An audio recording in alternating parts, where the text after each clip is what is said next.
ఇది కేవలం సమాచారంగా మాత్రమే భావించండి. వైద్య నిపుణులను సంప్రదించండి. చాలా వినడానికి అందరూ హార్ట్ స్ట్రోక్ గురించి మాట్లాడతారు కానీ, బ్రెయిన్ స్ట్రోక్ అంటే ఎవ్రీబడీ నాకు రాదు, నాకు సంబంధించింది కాదనుకుంటారు. సో, అంత బట్ ఎంత కామన్‌గా ఇప్పుడు బ్రెయిన్ స్ట్రోక్స్ చూస్తున్నామండి? ముందు అగైన్ ది మోస్ట్ అంటే ఆల్ దీస్ ఆర్ ఈ జనరేషన్ నుంచి నెక్స్ట్ జనరేషన్కి పాస్ అయిన వరాలు, అన్ని పాపాలు వరాల్లాగా మనకు ఇవన్నీ వస్తూ ఉన్నాయి. బ్రెయిన్ స్ట్రోక్ సింపుల్ టర్మ్స్లో ఇంకా పెరాలసిస్, బ్రెయిన్ స్ట్రోక్ అన్నా పెరాలసిస్ అన్నా ఒకటే. ఎందుకు వస్తుంది బ్రెయిన్లో? బ్రెయిన్ ఈజ్ మెయిన్ మనకు centre everything. Brain unlike other organs చూడండి, brain is highly protected organ. Skull ఉంటుంది, స్కల్ కింద మళ్ళీ బ్రెయిన్ మీద ఇంకో లేయర్ ఉంటుంది, డ్యూరా, నరాలు ఉంటాయి, ఇంత ప్రొటెక్షన్ ఉంటుంది.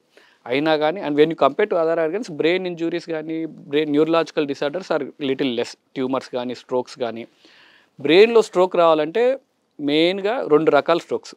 ఒకటేమో మెదడుకి రక్త సరఫరా ఆగిపోవడం, అంటే ఒక పొలంలో నీళ్ళు పోకపోతే ఎండిపోతుంటుంది పొలం. సో అలానే మెదడుకి రక్త సరఫరా ఆగిపోవడం. అది ఎందుకు ఆగిపోతుంది? బ్లడ్ వెజిల్స్ ఉంటాయి కదా, దాంట్లో ఏమైనా బ్లాక్ ఉందనుకోండి, వాటర్ పైప్లో ఏదైనా మట్టి బడ్డ అడ్డం పడితే ఆ ఏరియాకి వాటర్ సప్లై పోవట్లేదు. సేమ్ థింగ్ బ్లడ్ వెజిల్స్లో ఏమైనా బ్లాక్ ఉందనుకోండి, ఆ ఏరియాకి బ్రెయిన్ సప్లై పోవట్లేదు. మోస్ట్ ఆఫ్ ద టైం ఎక్కడ ఆగిపోతుంటుంది అంటే క్యాప్సులో గ్యాంగ్లియానిక్ రీజియన్, అంటే blood vessels, major blood vessels, MCA కానీ, మిడిల్ సెరెబ్రల్ ఆర్టరీ కానీ, ఏసీఏ కానీ, వెనక వైపు పీసీఏ వెజిల్స్ కానీ అంటాం. ఏ ఏరియాలో ఆగిపోయిన దాన్ని బట్టి మన చేయి కాలు పడిపోవడం, పక్షవాతం లాగా వచ్చిపోతుంది. ఇప్పుడు రైట్ సైడ్ బ్రెయిన్లో స్ట్రోక్ వచ్చిందనుకోండి, ఎడం కాలు పడిపోవడము. లెఫ్ట్ సైడ్ బ్రెయిన్లో స్ట్రోక్ వచ్చిందనుకోండి, కుడి కాలు పడిపోద్ది. Left side brain is all right హ్యాండెడ్కి left side brain is dominant brain. Correct, అవును. దాంతోపాటు స్పీచ్ కూడా పోతుంది. ఇంకో రకం పెరాలసిస్ ఎందుకు వస్తుందంటే ఈ రక్తనాళంలో ప్రెషర్ ఎక్కువైపోయింది. అగైన్ వాటర్ పైప్తో కంపేర్ చేసుకుంటే ఆ రక్త సరఫరాలో వాటర్ పైప్లో ప్రెషర్ ఎక్కువైపోయింది అనుకోండి, యుల్ సీ స్మాల్ లీక్స్, చితులుతుంది. సో బ్రెయిన్ కూడా బ్లడ్ ప్రెషర్ సరిగ్గా మెయింటైన్ చేసుకోలేదు అనుకోండి, ఆ బ్లడ్ వెజల్ ఓపెన్ అయిపోయి లోపల బ్లీడ్ అయిపోతుంది. దానికి ఎందుకు బ్లీడ్ అయితే ఏముంది సార్ కంగారు పడాల్సిన అవసరం ఉందంటే, brain is a closed compartment. అంటే అదొక రూమ్ లాగా 4 గోడల మధ్యలో ఉంది. ఈ రూమ్లో 2-3 ఉన్నాం, దెన్ వీఆర్ కంఫర్టబుల్.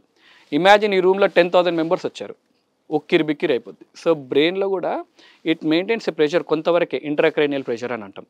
దానికి మించి ఏ ఫారెన్ బాడీ ట్యూమర్ వచ్చినా, బ్లీడ్ వచ్చినా, పెరాలసిస్ వచ్చినా అది తీసుకోలేదు.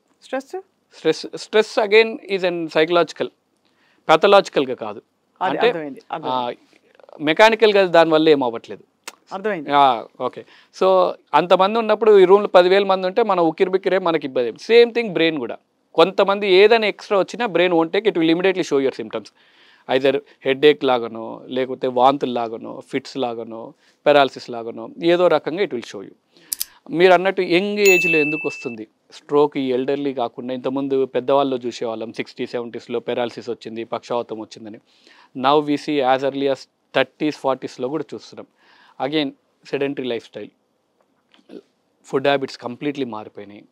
అసలు ఎక్కడ అంటే హెల్తీ లైఫ్ స్టైల్ అనేది ఒక పాపంలాగా అయిపోయింది. హెల్తీ లైఫ్ స్టైల్ మెయింటైన్ చేయడం అనేది లగ్జరీ లాగా అయిపోయింది. So I'm going to gym today, I'm going for spa, I'm going for yoga అనేది ఇట్ హాస్ బికమ్ లగ్జరీ. ఇంతకుముందు హెల్తీగా ఉండడం అనేది కామను, ఇప్పుడు హెల్తీగా ఉండడం అనేది ఒక luxury. Maintaining my self very good అని అట్లా ఇంగ్లీష్లో మాట్లాడే ఇలా మెయింటైన్ చేస్తుంటే కానీ అది ఒక లగ్జరీ ప్రోడక్ట్ లాగా అయిపోయింది.